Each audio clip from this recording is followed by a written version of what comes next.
this world, there is real evil in the darkest shadows and in the most ordinary places. These are the true stories of the innocent and the unimaginable.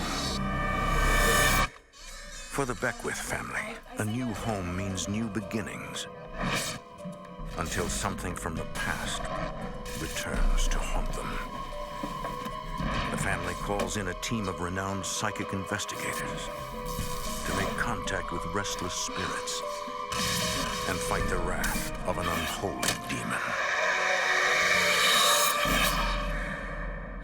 Between the world we see and the things we fear, there are doors. When they are opened, nightmares become reality.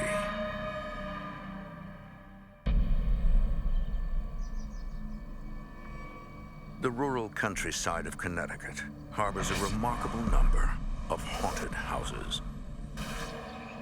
Here, where the Naugatuck River empties into the Housatonic, Native Americans have lived for thousands of years. In 1642, Europeans began settling here as well. Today, in the historic towns of Seymour and Derby, the legions of dead beneath the land far outnumber the living, and local hauntings have become legendary.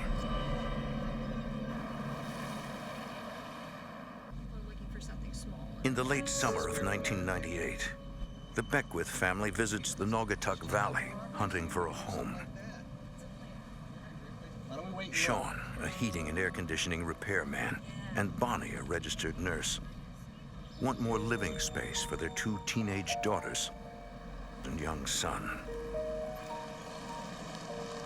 They find themselves drawn to a repossessed house, abandoned for more than a year, that lists for such a low price it seems too good to be true. Most of the family is enthusiastic, except Bonnie's oldest daughter, who has a premonition.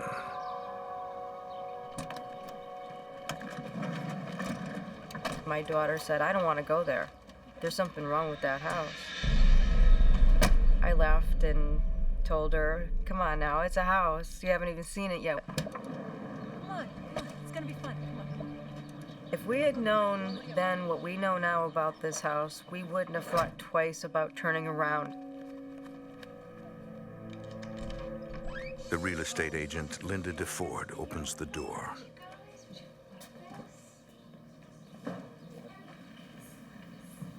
The family explores the hulking 19th century house. All right, just don't touch anything. Dad, this is huge! I always like them. It's great. Look at the trim. Wow.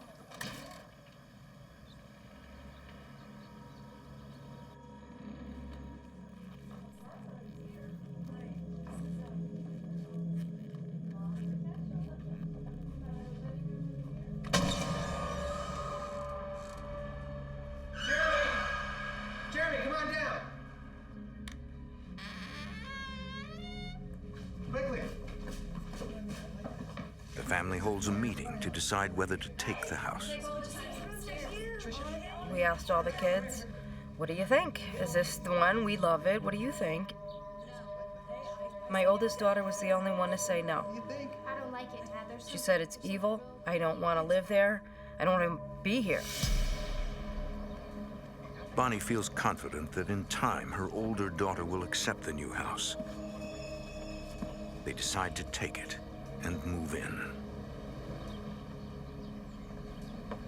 The younger children are excited about having their own bedrooms. 9-year-old Jeremy and 15-year-old Jennifer. I put my bed right against the window. I thought it would be nice to be able to lay in bed and look out the window and have a nice view. I was very happy in that room. It was small and it was very me.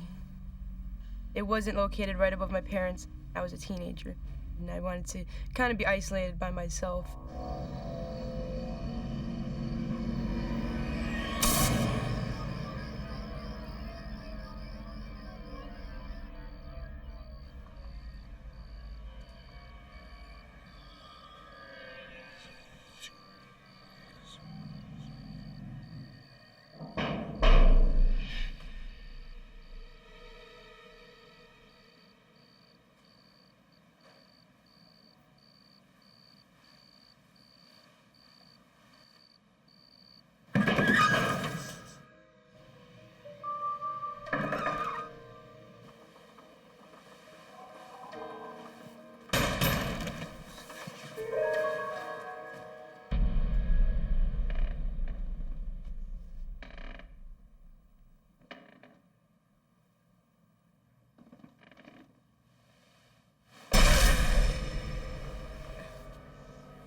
I heard noises.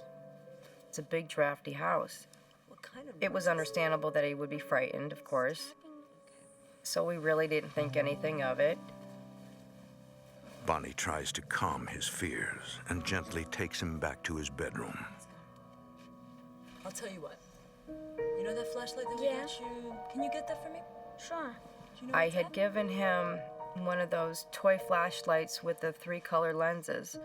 And I told him, well, you say your prayers, and if you think the monster's in your room, you put the green lens on, and that makes him go away. It's a magic flashlight. Point the green light. And of course, he bought into it. All right. You see anything there? No. I don't either. Jeremy seems reassured, and Bonnie goes back to bed. Then, later that night,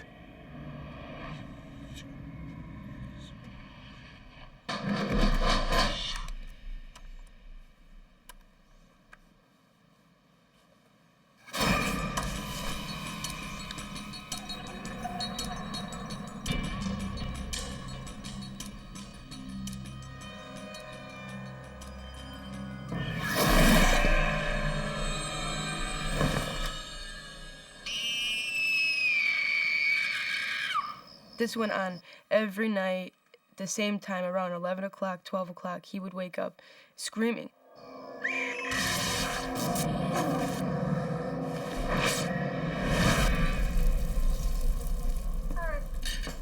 Where are you going?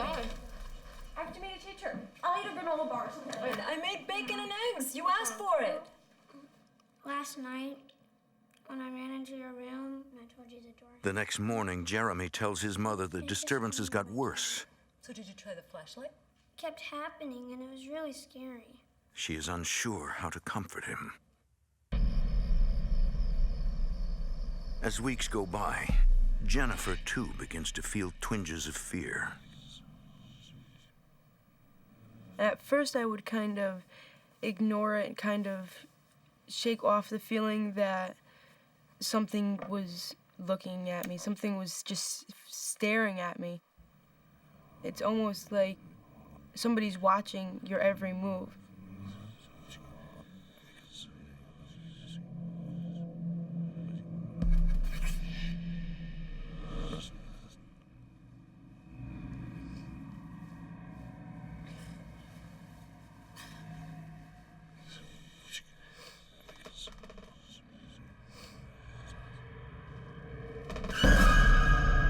Jeremy, what are you doing in here? The monster. He would say, you know, somebody's grabbing the blankets and pulling them off of my bed. Somebody's calling my name and I can't get it to stop. And he would shake and he would be very scared. I would just say, you know, go back to bed. You're having a nightmare. You're dreaming. There's nothing here. You don't have to be scared. There's nothing that's going to hurt you. I'm going to sleep with Mom and Dad. They're gonna be mad at you. Later that night,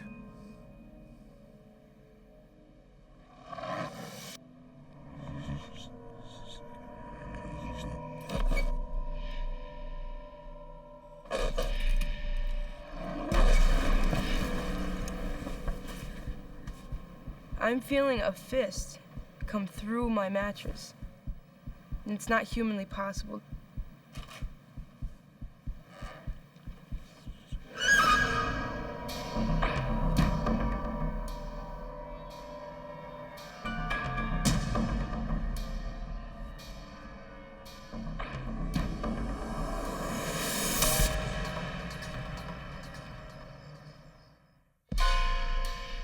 when the Beckwiths move into a haunted house, two of the children find themselves under attack.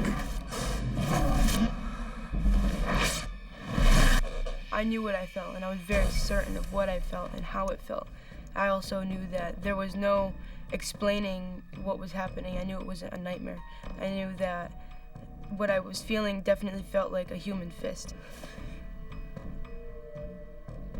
How am I going to tell my mother this? She's not going to believe me. How am I going to make it sound reasonable? Should I just keep it to myself? And these are the things that were going through my mind because, You really don't know what you should do about a situation when you have no control. Jennifer decides not to wake her mother. Instead, she moves her bed, hoping that somehow that will protect her.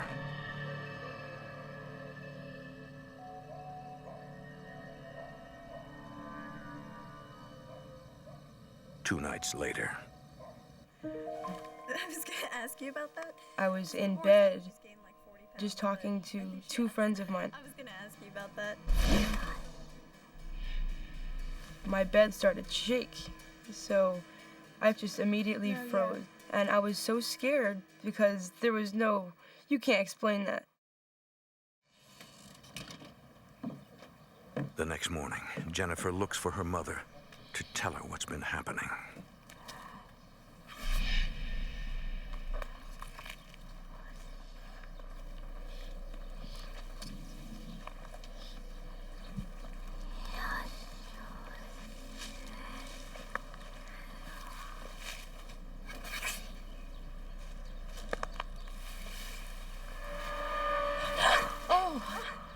Hi. Can we talk about something? I was hysterical, I was crying, I was very scared. We had to come up with something because it was just getting out of hand. Of course, I was in disbelief, and I thought she was kidding. What do you mean your bed picked up and shook? And she was very solemn and terrified and serious.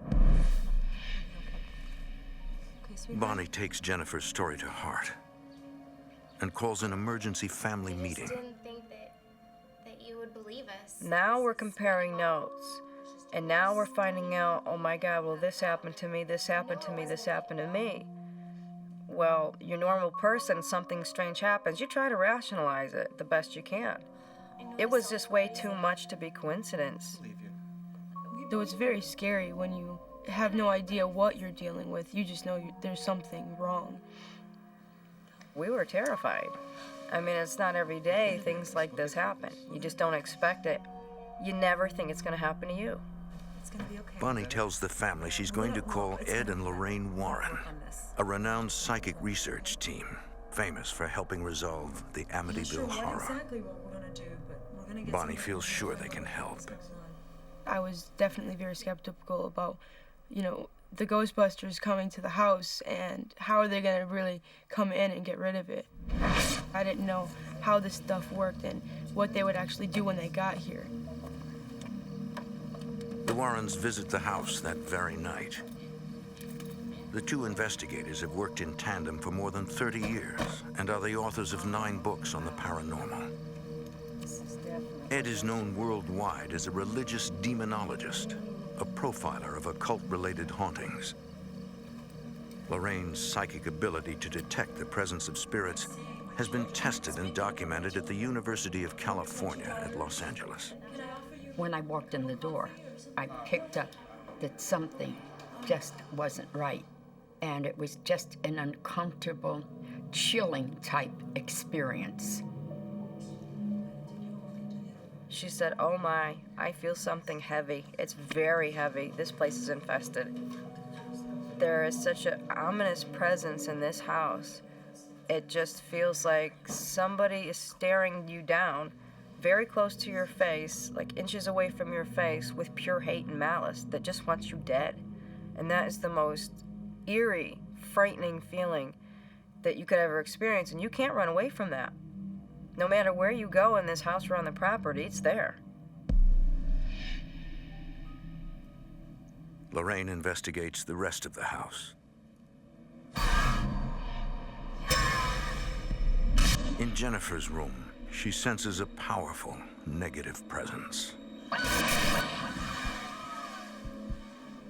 I knew that that was one bad room. I felt a lot of anger, and I felt a lot of violence. Lorraine reports that the house harbors a dangerous, non-human entity. The family wonders if they should move out until the Warrens can fix the problem. According to the Warrens, even if we got in our car and left, it could follow us. You have to deal with it here. You're helpless. You can't fight it. It's absolutely terrifying. The Warrens offer their aid and tell the family that their only real option is to stay and fight. If you just run away from it or try to ignore the fact that it exists, it's going to get worse. You have to take a stand and do everything in your power to fight it and get rid of it. The Warrens tell them that they must first gather more evidence on exactly what they're facing. We told them to keep cameras by their bed. If they would feel something, to try to shoot a photograph. As the Warrens prepare to leave, the family feels both comfort and concern. Is it really gonna work? Can they really make this stuff stop? Or is our new house our new hell?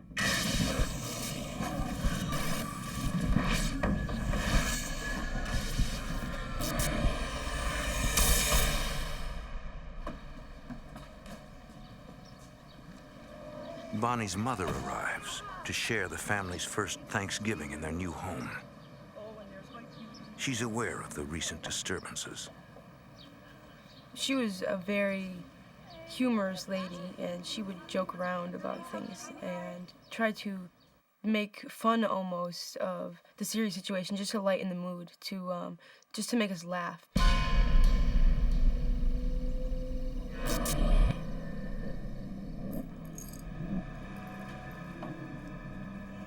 Late that night, when the family goes to sleep, the grandmother finds herself alone.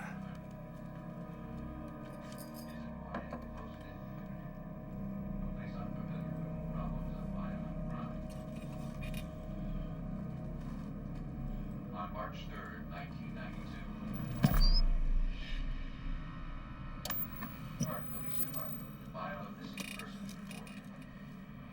This hadn't heard from his daughter in nearly 15 hours.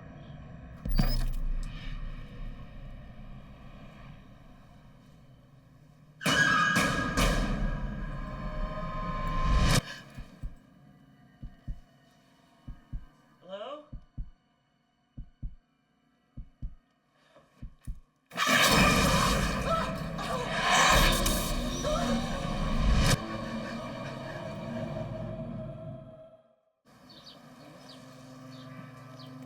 After witnessing 3 ghosts in her daughter's home, the terrified grandmother leaves early the next morning. Can't stay another day in the States. She was shaking. She came right out and she told us everything that happened in detail, who she saw, what they looked like.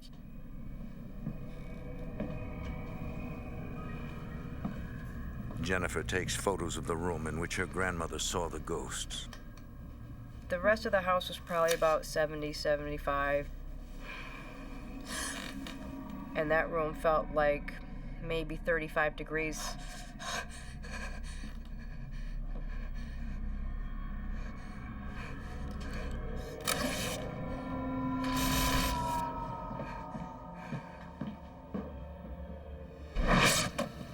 As promised, the psychic researchers Ed and Lorraine Warren return after Thanksgiving to try to resolve the family's haunting. They're accompanied by 2 researchers who will attempt to record paranormal phenomena on video and audio equipment. My mom was visiting. A medium named Lee is there in the event that she might be able to communicate with any spirits residing in the house. Last night, she was trying. Bonnie and her husband have arranged for their 8-year-old son to stay with relatives. The TV kept turning off, so she would keep clicking it There was a door.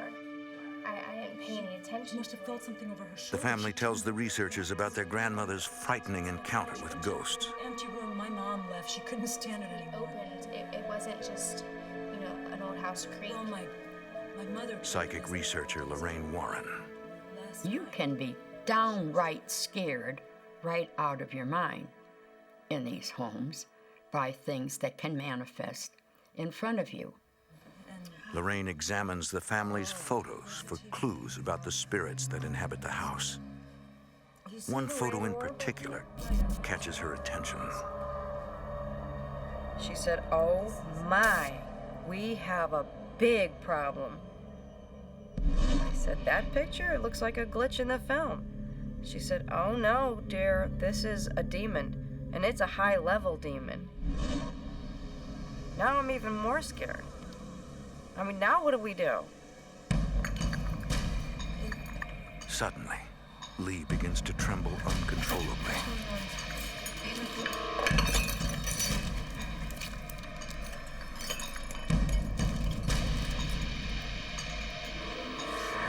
She just began to write. You could tell she had no control over her body. A spirit begins to communicate through Lee's writing. Automatic writing in a home like this is very dangerous because it's an open door. It's like welcoming somebody into your home that you really don't want there, but you're being nice and opening the doors and letting the person in that could kill you. At that moment, we were in shock, but at the same time, we all wanted to see what was on that paper. It said, get out, you don't belong, get out, get out, get out, get out, get out. Now, we're even more afraid, because now we know, okay, it's been confirmed. They don't like us, and they don't want us here. Lee and the Warrens leave for the night. Researcher Mike Roberge and his associate remain behind to gather more data. The only way to know what's really going on in the house is to experience it. Yeah. They set up their equipment in Jennifer's room, where the most violent haunting activities occurred. Really that big a deal. Normally, you want to have at least 2 investigators on site at any point in time. So if something does actually attack the investigators themselves, you can work together to overcome whatever it is the situation is. Too nervous to sleep, the family gathers in the kitchen. We're staying. They feel I believe trapped. these people can help. They can The help Warrens us. have convinced them to stay, but something wants them out. Suddenly, a frigid presence envelops Bonnie. I lost my breath, like it drained the energy from me. Jennifer, too, feels the chilling presence. Your hair on your arms would stand up. You would feel the chill down your back. You could feel it move from one side of your body to the next. Somebody had walked through the wall into my mother and then through me and out the other side. It's okay. It went through me too. We just looked at each other like, my God, what just happened to us? When people actually really encounter something supernatural, it hits you in a place that nothing else can. It hits you in your soul, and it can be a very scary thing. In Jennifer's room, Mike Roberge and his associate begin recording unnatural noises. It sounded like bird wings fluttering. We're in a closed room. There's no birds inside the room.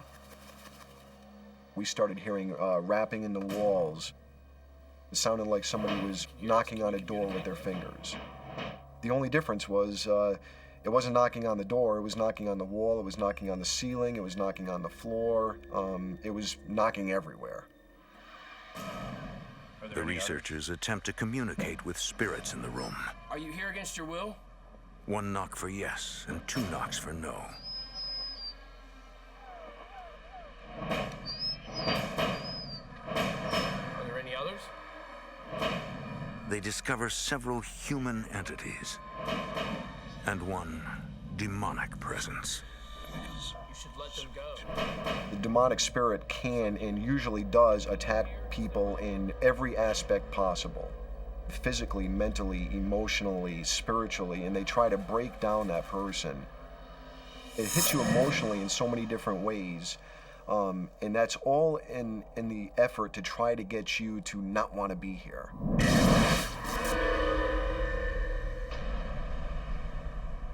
According to the researchers, the demon, or inhuman spirit, is controlling the 3 human spirits in the house. Is there something here that's controlling you? If we could get rid of the inhuman spirit that was in the house, it would pretty much release the 3 other human spirits that were in the house that didn't want to be there in the first place.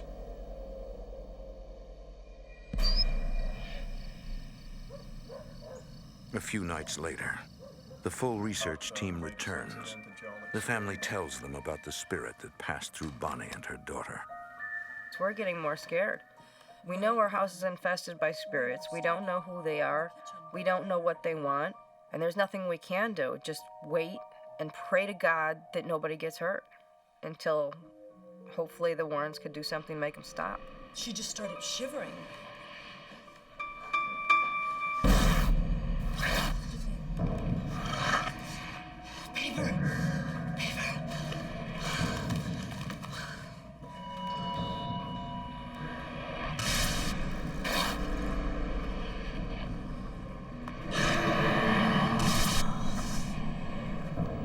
We started asking this possessing spirit what it wanted there, using Lee as a channel. Ed Warren was asking her questions. First she wrote George, Robert, and Anna. And he continued to ask her questions and repeat himself, "Who are you?" And she put George Robertson down. And he said, "What year is it?" She wrote 1, 8, and a partial 8. And all of a sudden she stopped writing. Why are you questioning me? Who are you? Get out of here! You don't belong here! We were absolutely terrified. Shut up and leave me alone!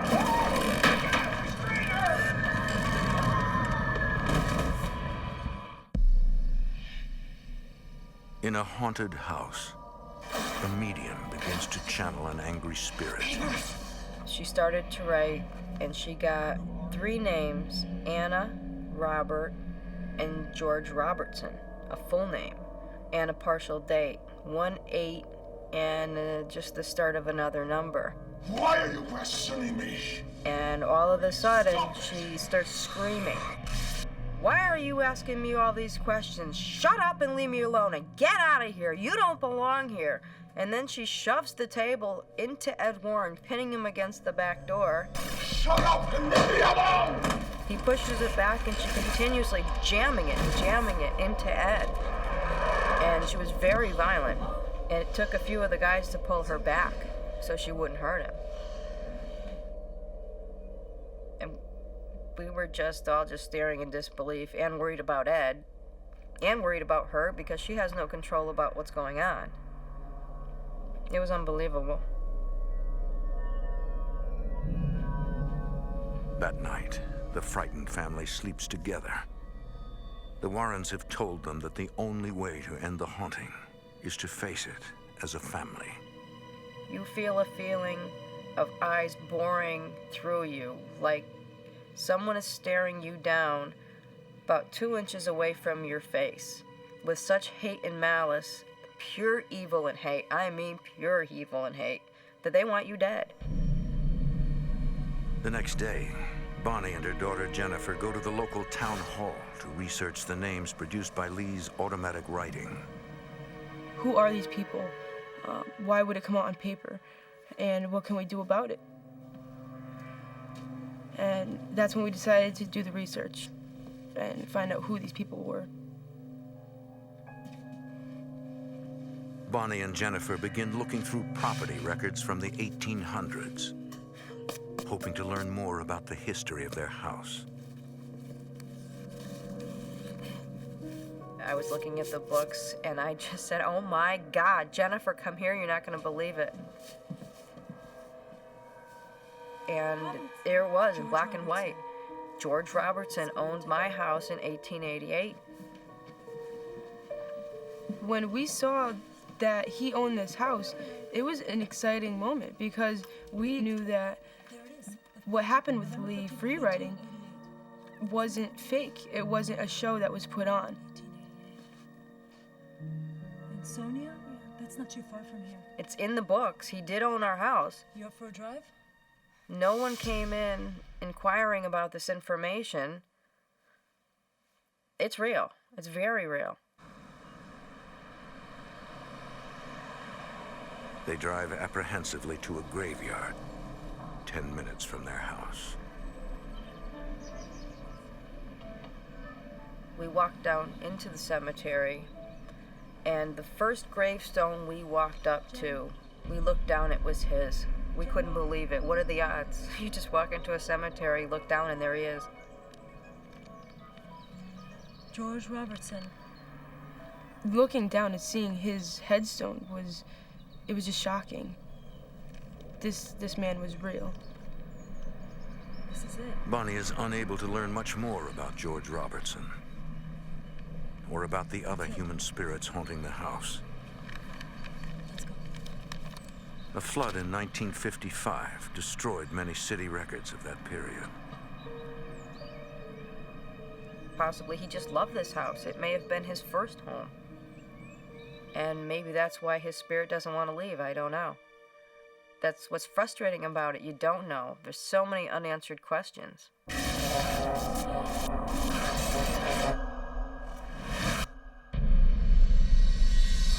This is what you gave Mom, isn't it? These things? After the visit to the graveyard, the family has a few days of peace. The children wrap Christmas gifts. When you're done, please. Oh, yeah, no problem.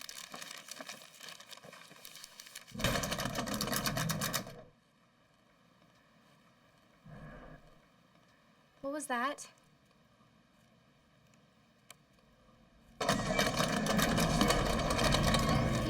Get out of here. Come on, Jenna. Get out of here. Come on. The teenagers came bolting down the back staircase, terrified. At the same exact time, my son came bolting down the front staircase, screaming. They were white as sheets, and they were all shaking. Bonnie immediately calls the Warrens, who ask a priest to come out and bless the house. We'll need to open the windows. The family desperately hopes that the blessing will bring an enduring peace. We were all excited that this was going to be the end of a very long road that we all went through. Every satanic power. Psychic researcher Lorraine Warren hopes for the best, but is unsure if this will be enough. Is it going to be lasting? Is it really going to rid the house? Or is it just for now? Is this going to be of comfort to them? Or is there a chance? Is there just a chance that maybe this will do it? Before he was finished, I asked Lorraine, I said, how do you know if this is going to work or not? And she just looked at me and said, oh, you'll know, you'll feel it. To everyone in the family, the oppressive atmosphere seems to lift. My hopes were so high because we just had this blessing and we all wanted to know that this was it.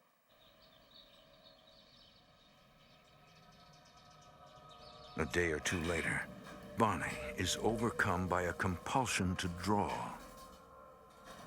I started getting these images in my head, and I'd come home, I had to get them on paper. I wouldn't even say hello to my family. I would just come in the back door and start drawing. The only thing that I had in my head was this tree. And I just drew the tree, drew the tree, drew the tree. Nothing else, just the tree.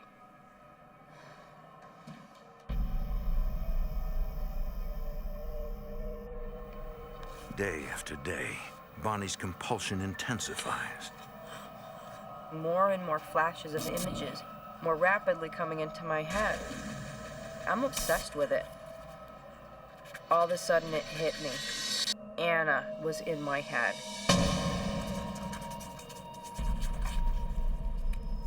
Anna's haunting spirit was among those revealed through Lee's automatic writing. Bonnie senses that Anna once lost a loved one and suffered through deep mourning. The whole time I was drawing the picture of Anna, I was crying my eyes out. I just felt like I was mourning. I just felt so much pain of missing someone that I loved dearly. And I just cried through the whole thing.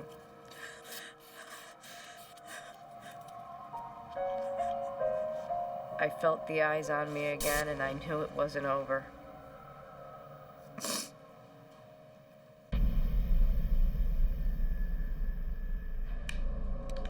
Jeremy, stop shining at my face. Stop. Jeremy, stop. Turn that thing off or I'm gonna take it away from you. We were so terrified. We were all sleeping pretty much in the same room. And not sleeping maybe an hour, if that, and having to go to work and function as a normal human being. I gave you a chance. It was pretty much impossible, and trying to stay calm for the kids and rational.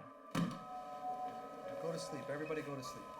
Lorraine believes the blessing wounded the negative spirits and left them even more enraged. That usually comes back full strength when it comes back because it's angry. The spirits are very angry at that point.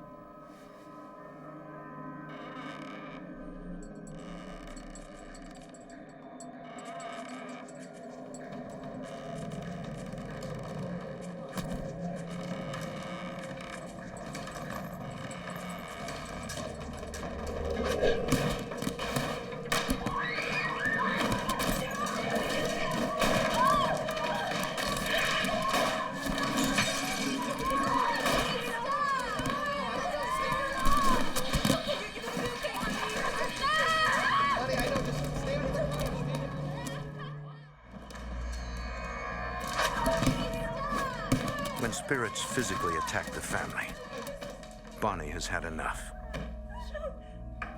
She urgently calls psychic researcher Lorraine Warren. Hey, Lorraine.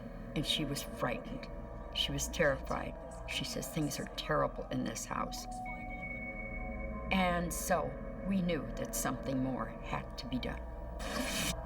She said that she'd already put in a call to a priest to do an exorcism, but they have to go through a ritual and fast for a very long time before they can perform it. Guys, I guess 3 or 4 more days. The priest agrees to do the exorcism right after Christmas. Come in here and exercise. In the meantime, Bonnie considers moving her family to a motel. Leaving the house is not the answer, because what's here is going to follow you. You have to deal with it. You must deal with it. Okay, sweetie. So there is no escaping. She told us the only way out of this is to hold our ground firmly and fight back. So we decided to do that. This is our home, and I'm not the type of person to give up my home to a dead person.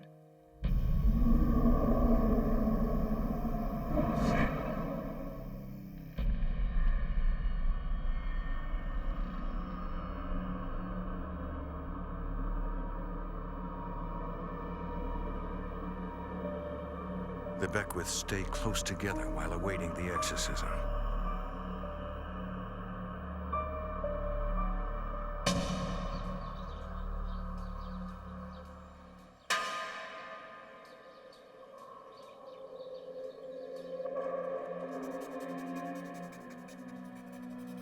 Bonnie again finds herself pulled away from the family by an obsessive urge to draw. I can't think of anything else. The images are there, they gotta come out. I had hate, I had fear, and I'm just drawing all over the paper, all of these symbols, and I have no idea what they mean. It doesn't make any sense to me whatsoever, but it's there and it has to come out.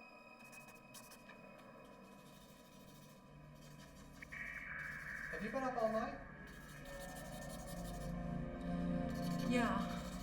I just have to get it on paper. There's a crooked pyramid with light emitting from the top of it.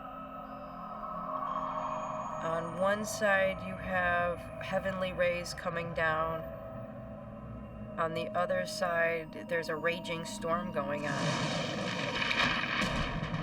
There's a broken bleeding heart in it, and there's 3 spirits. They look like they're floating and reaching up towards the pyramid.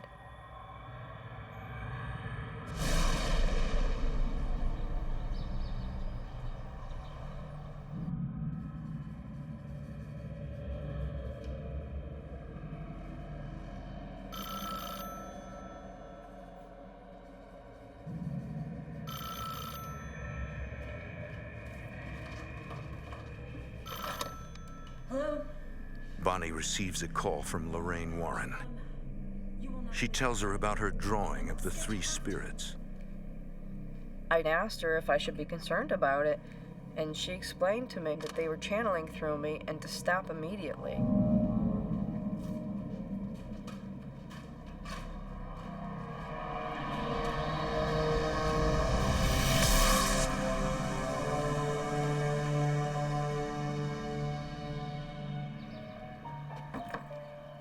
Bonnie's mother gathers her courage to visit for Christmas. Sweethearts.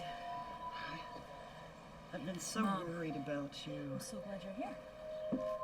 How are you? How was your drive? My drive was fine, but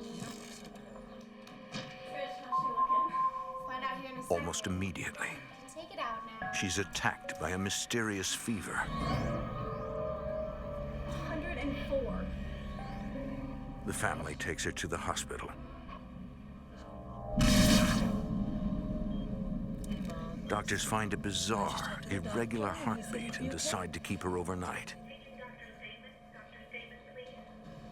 While the older daughter runs Christmas errands, Jennifer and Bonnie try to comfort their loved one.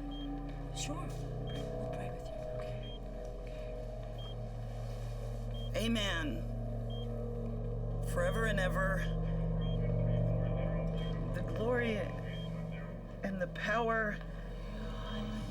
We were going to say her prayers with her, as we always did. And she said them backwards. Okay, you're fine. You're okay. You're just tired. Not backwards. I can't do it. And that's when we were really scared. I mean, she said her prayers every night. There was no way she was going to forget her prayers. We were all just very shocked. I'm gonna go call a priest.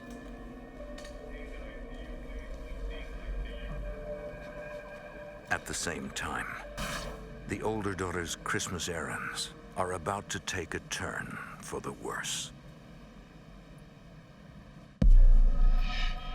Bonnie's mother has been admitted to the hospital with a sudden illness that doctors can't explain.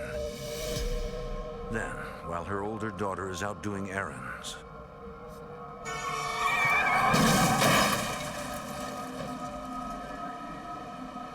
the car is totaled. She escapes with only minor injuries. It was just too much. First my mother, now my daughter. You know, life-threatening. And I was just shaking all over. Bonnie calls for a priest to check in on her mother. As soon as the priest asked her if she wanted communion, she felt somebody punch her in the stomach. And as soon as the wafer hit her tongue, it stopped, and she felt fine.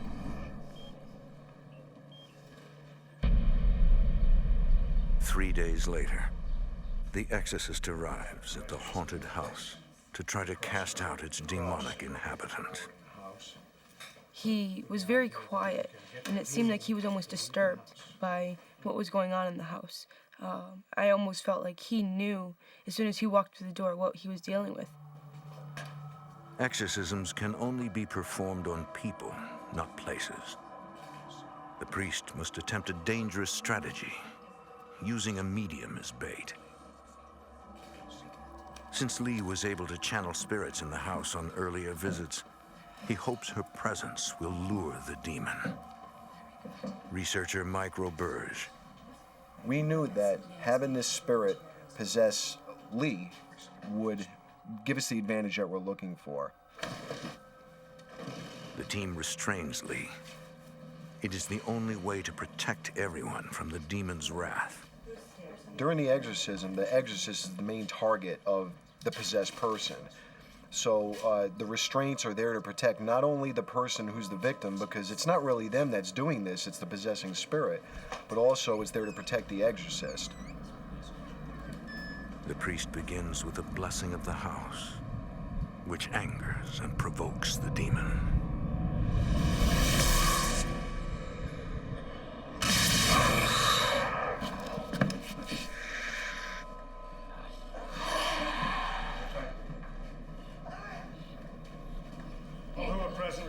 She was fighting the priest.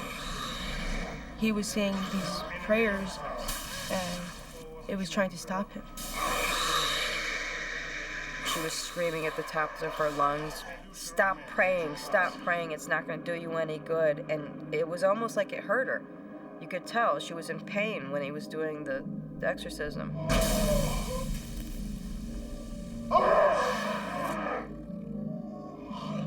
After a long battle of wills, the demon seems to surrender.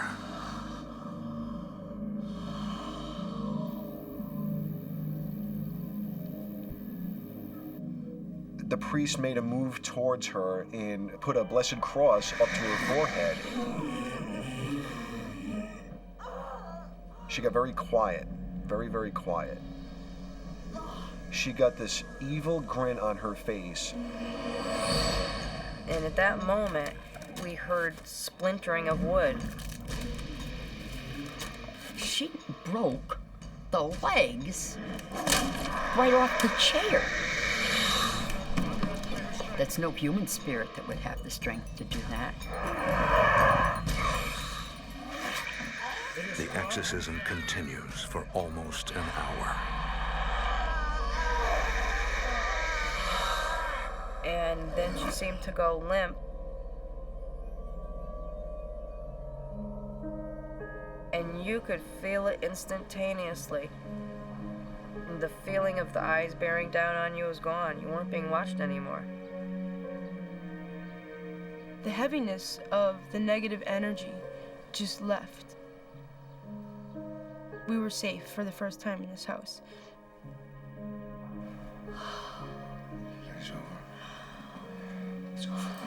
And it was such a weight lifted off of our shoulders.